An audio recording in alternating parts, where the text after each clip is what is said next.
Today we're going to talk about how to use the bandsaw. First and foremost, we want to be able to reduce the amount of sawdust that is in the air. So one thing that we do is we have a Bluetooth system. We turn it on and turn it off to be able to suck some of the dust while we're cutting. If you do not have that, what you can do is you just come in with a shop vac and clean up periodically. Now that we move on to the bandsaw itself, one of the biggest things is to ensure that our blade is as secure as possible while we're cutting. So this knob right here can adjust how tall or how short our guiding system is to ensure the least amount of wobble. I'll raise it up a little bit so you can see, since it's so high, that blade has a lot of wiggle in it. So it can have a very detrimental effect on your part, but also can jump around. We want to minimize that as much as possible. So depending on your workpiece, this is our workpiece, so we will go down about a ½ inch off the top of it. And that's all dependent on how you are familiar with it, but bring it as close as possible. When you hold on to your piece, you want your right hand to hold on to the piece to your square guide. This is to ensure that your cut is at a perfect 90 degrees, or whatever angle you want it to based off of this tool. Your right hand will be holding onto that, your left hand will be pushing it. So your right hand should not push, your right hand should only be holding onto the piece to ensure that it doesn't bounce back or forth. Your left hand will be pushing forward. In the case that your piece is too large and you need to have a hand on the opposite side, make sure that your thumb is on the inside. The last thing we want to do is have that thumb out and it cut too quickly and get our thumb stuck. So make sure that thumb is inside when you're pushing on the inside. You also do not want your hand to pass the blade. This is to ensure that you don't end up like this, too close to the blade. So every time you get past the blade, stop, readjust your hand, and that's perfect. So we're going to demonstrate with a cut real quick. So first, turn on your dust collector if you have one, and then hit start.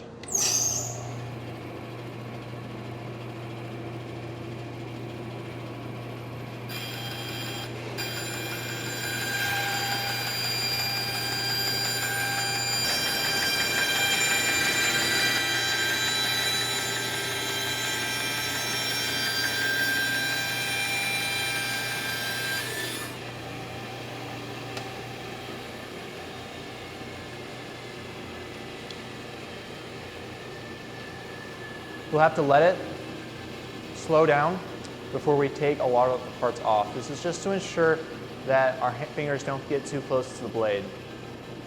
Once it's about this speed, we can start being very gentle and pulling each part away from the blade. And then we have our nice piece. All right, this is a tutorial on how to use a file, a metal file. So what you do is you grab it by the handle. It has a rounded side and a flat side, and each of it depends on what you're trying to do. If you're trying to smooth something over, have no edges, you use the rounded side. If you're trying to make an edge, you use the flat side. Take the edge that you're either trying to smooth or make, you grab the handle, you go in one direction to make it sharper, to make it duller, you go back and forth. That is how you use a file. All right, this is the safety video for the scroll saw. Now before we go approach the machine, if you have long sleeves, please roll them up. If you have bracelets or rings, take them away. Same goes for earrings and necklaces. Make sure you have closed-toe shoes. If you have long hair, tuck them away. And make sure you have safety goggles on. You don't really need gloves for this, considering that we don't want your hand caught on the blade and have your finger go along with it, because the scroll saw does go in up and down motion. With that being said as well, you want to make sure you put your hands on your material, apply pressure, and just slowly go at it.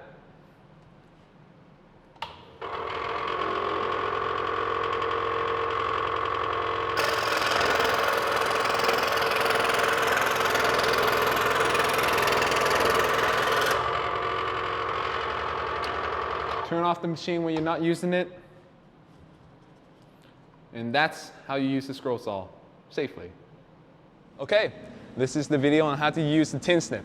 Now, as you can see, I'm wearing gloves. When you're cutting metal or using the tin snip, you should always wear gloves to protect your fingers. When you're not using it, make sure the tin snip is in this locking position. If you want to unlock it, just swing it down, swing the little lever down over here. You should be able to activate it. All right.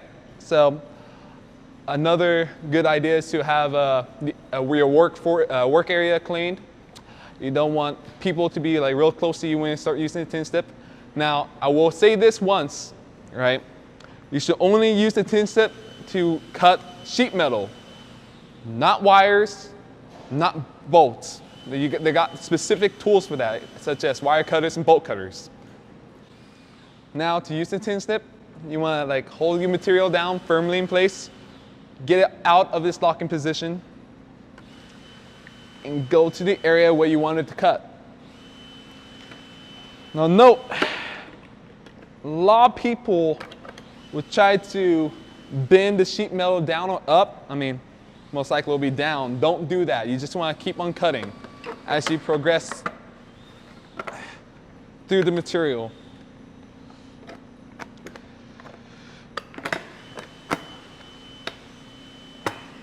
Keep one hand on the sheet metal.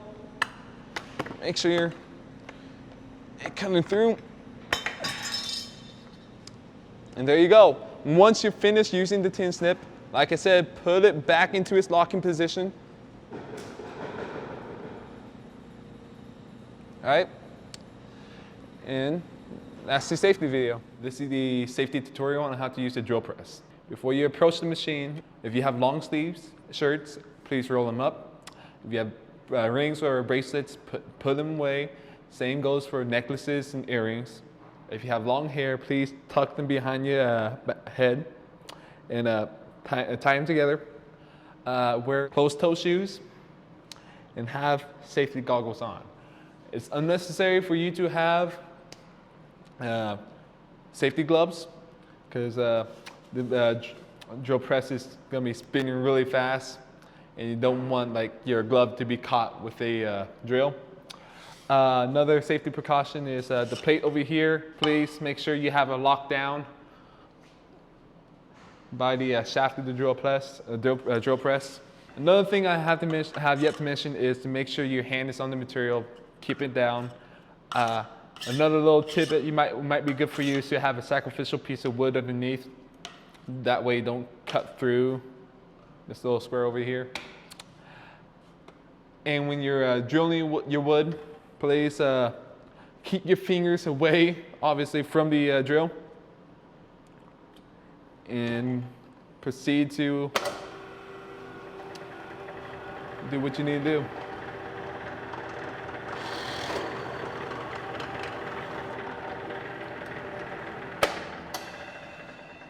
But nonetheless, that's how we safely use the drill press. All right, this is the safety tutorial for the miter saw.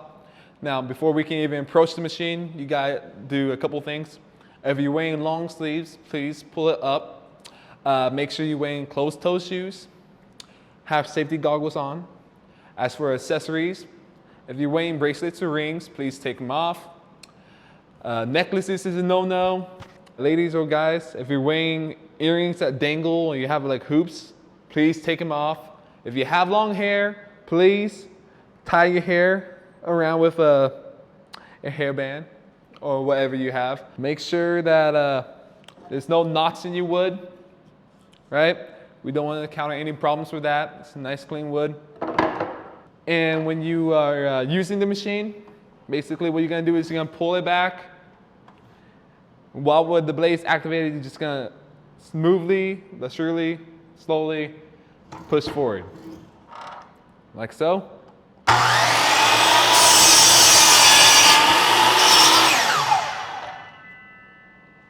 And that's how you use the miter saw. Okay, so we're going to talk about today is how to be safe with the table saw. First and foremost, we want to start with the backdrop. This is this tool that allows us to set how much we want to cut off of our workpiece. The biggest part about this is that when we set it to, say, an inch, that we need to make sure it stays while we're cutting. So we're going to push down so we hear that click, and now it will not move. This is great, so when we're in the middle of cutting, it's not going to change, so we can be secure and steady as we go on. Next thing is to ensure that this blade is at the right depth for our cut. If it's too high, then you're just going to be wasting time, but if it's too low, then you're going to have to do a second cut. This is down here. As you can see, it can raise and lower. We're going to go on a 2-inch piece, so we're going to ensure that we raise it high enough to where we can see it just over the piece if I go the right direction. And I can barely see the piece, so I can ensure that this is going to get cut through without having too much extra blade showing off the top. The other important safety aspect is that these table saws have the ability to change the degree of their attack. The best way to show this, I'm just going to unlock it and then turn the blade if you can see it there. Whatever degree you want to put it at, you need to make sure it is locked shut. This is to ensure that there is no wiggle in the blade as you're cutting. I want to set it back to 0 because that's the cut we're going to be doing. Once we're ready, we're going to use our guiding tool. This is to ensure that our hands stay as far away from the blade as possible. So as we do this, I want to be pushing with my right hand as far away from the blade on the workpiece as I can get it, and my left hand pushing, using the guiding tool to push the workpiece into the blade. We're going to push this all the way through when we're ready. Another safety aspect is that for when we do a cut, we also have to have good ventilation. So right now we have a portable unit that will suck most of the sawdust away. It won't do everything. So at the end, we will have to clean up and just make sure there's no sawdust remaining, because that is a fire hazard. So for now, we're just going to go through a cut.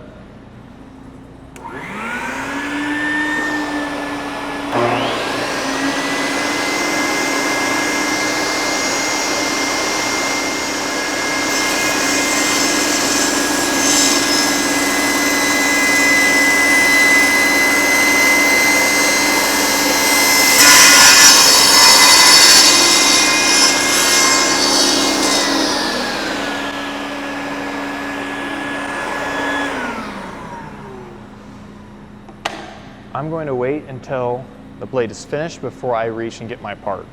Until that blade is stopped, it is not safe yet to reach into that general area. The moment that you become comfortable with it is often the moment where you lose a few fingers. So. This is the safety video on how to use the rivet gun. Right, first we got this little locking mechanism here, so we'll just unlock that, right? Now before you go and use the rivet gun, you're gonna need to find out what nozzle fits your rivet the best.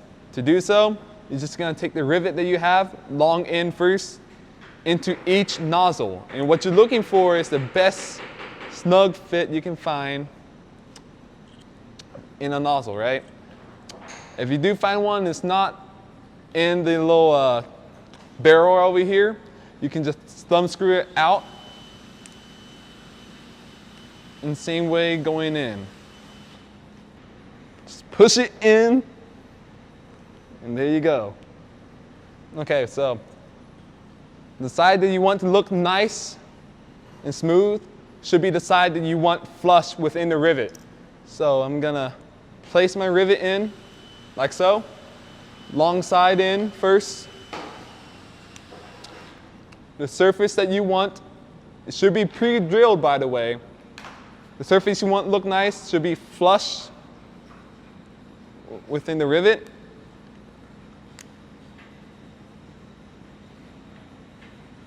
Okay. Make sure that it's kept flush.